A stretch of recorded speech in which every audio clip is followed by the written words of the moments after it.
The NextGen paradigm shift is necessary to move away from what we have been considering as best practice for more than 100 years in terms of managing people to a more meaningful current model. The word management is little more than 100 years old. The first organisations that incorporated managers, little more than 100 years old. They really started from the railroads in the US, and the railroads took, which were the first major employers, and they took their cue for how to set themselves up as organisations from the military over the years. Very hierarchical, very chain of command led. So the first organisations that had structures of managers were really hierarchical on a command and control basis. And in that century, of course, the manufacturing century, most workers were relatively unskilled. So they couldn't really engage mentally with the proposition. In fact, employers wanted their muscles, not their minds. It didn't really matter to employers whether people were engaged mentally with the job or not, because in the manufacturing age, the cost component of the labour was relatively low in comparison with the manufacturing cost, production cost of assembly and so forth, and equipment and materials. So it didn't matter if people were relatively disengaged, bored with the routine of assembly work and so forth, because if they were disengaged and you had to put an extra person on that particular line or whatever, the cost was relatively trivial. And the employer didn't really mind if people went home bored with the job. That was it. Of course, it is all changed in our century now. Now in the creative and innovative age, the knowledge economy, it is people's minds that is required.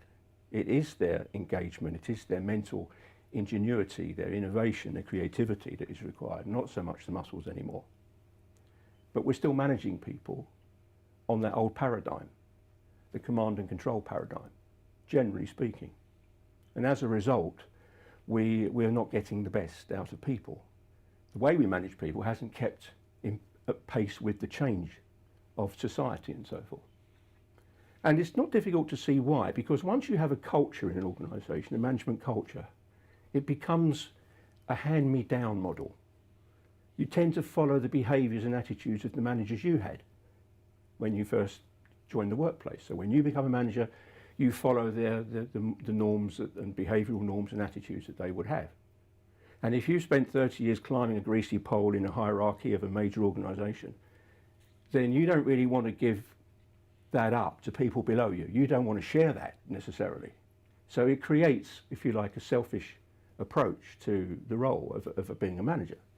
And that has been the way and been acceptable in many ways, because performance of organisations in the latter part of the last century was in a growth environment, in a growth world, was pretty good anyway. So these things could be tolerated.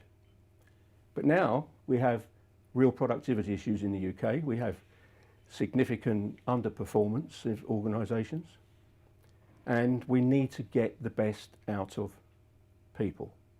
And that means that we have to review whether or not simply command and controlling them is the right way to go.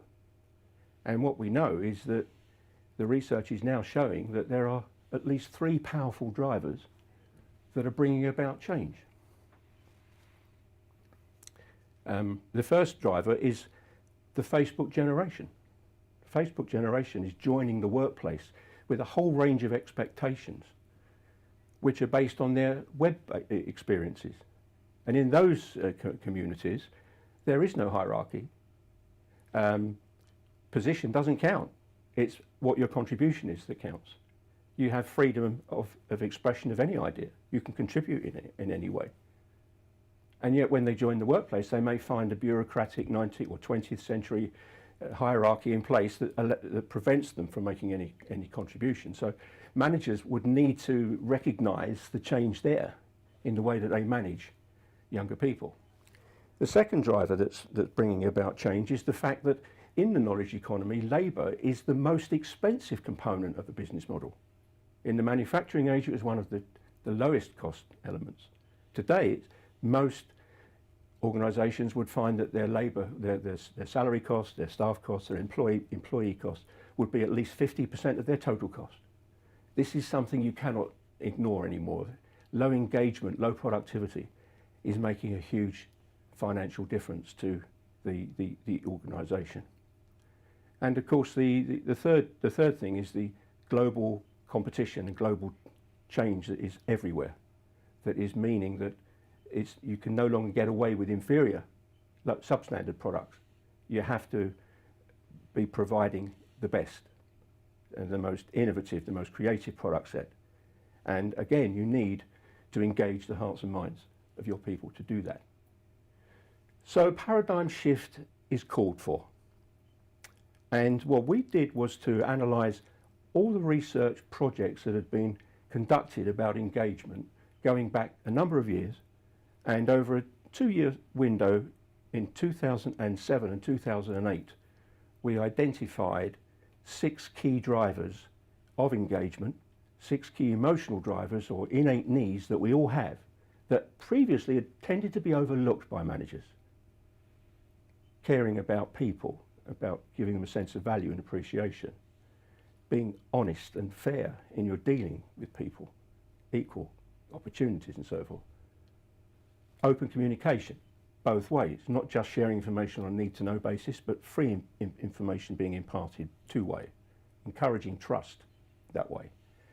Involving people in the decisions that affect their jobs, that was another key principle. And for young people, that's incredibly important to feel involved in what they're doing. Coaching and assisting people to achieve their potential was the 5th principle. And that is what we all want. We all want to be the best we can be.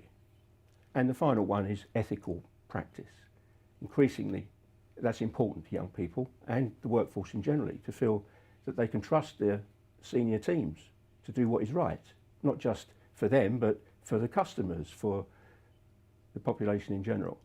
And those 6 drivers created the choice model, CHOICE. That is the paradigm shift that we're recommending managers now to think about adopting as a mental model, rather than the old style enforcement rules of the past. Now convert to an enabling role, enabling people to achieve through applying those 6 principles, making people feel good about themselves, treating people the right way, and doing that produces a tremendous and quite rapid change in employee behaviour, engagement and performance.